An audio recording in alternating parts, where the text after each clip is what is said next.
In this video, we're going to be taking a look at not a laser cutting project, but we're going to be using laser cutting files for the purpose of 3D printing.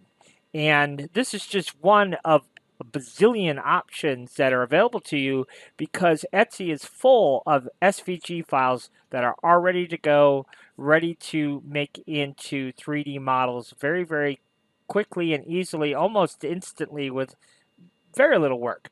And I thought this would just be a good example. I know we're past Valentine's Day, but I thought this would make for a good example of how you can very easily convert these SVG files into a 3D model using Bambu Studio.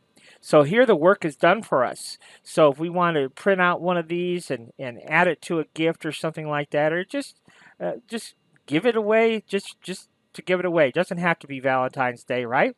So I went ahead and purchased these files, $5, not a bad deal. They're all ready to go for us. We can convert them into a 3D model in just a couple of seconds in Bambu Studio. So that's what I want to show you how to do.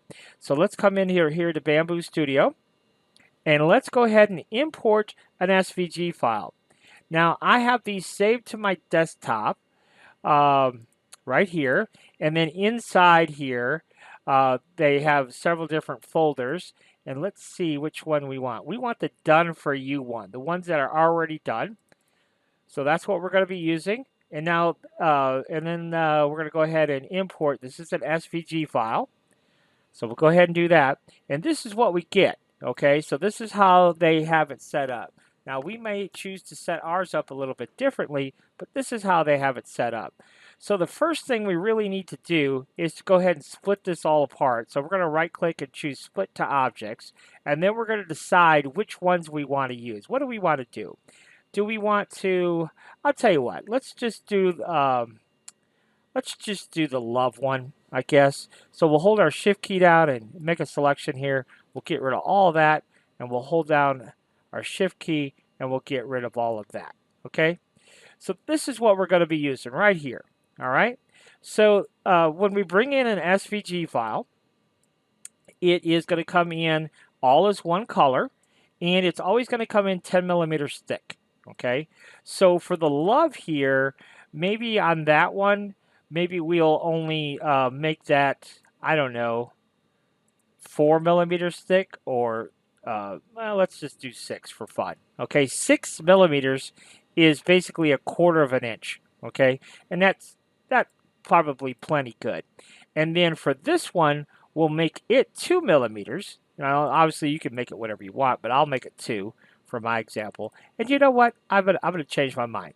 We're gonna make that 4, and we're gonna make this 2, and let's go ahead and just change the color. We'll change the color to white. So all I did, my number 4 filament is white, so I just made that white.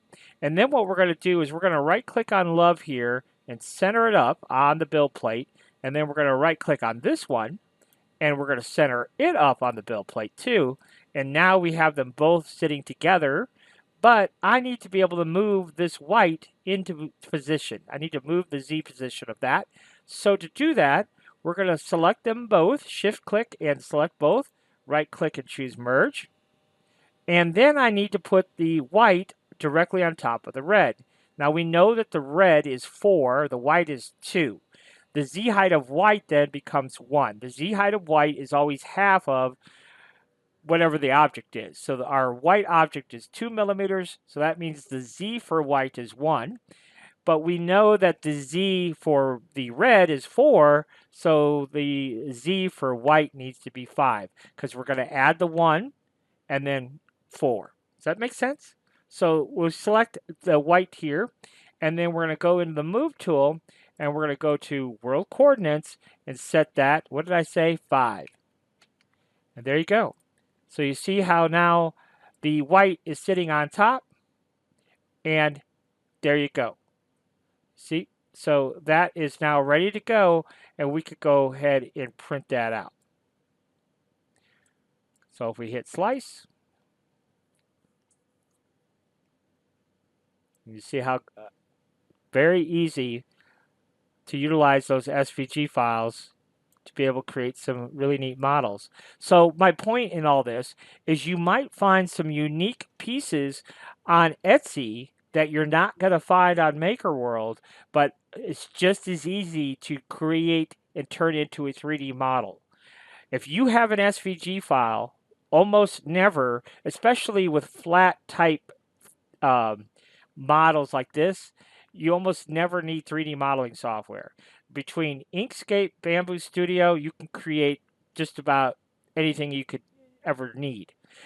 So anyhow, that's just a little idea for you. If you were looking for something new and different, maybe check out Etsy and some of the different SVG files you can find there to create some new products. Thanks for watching.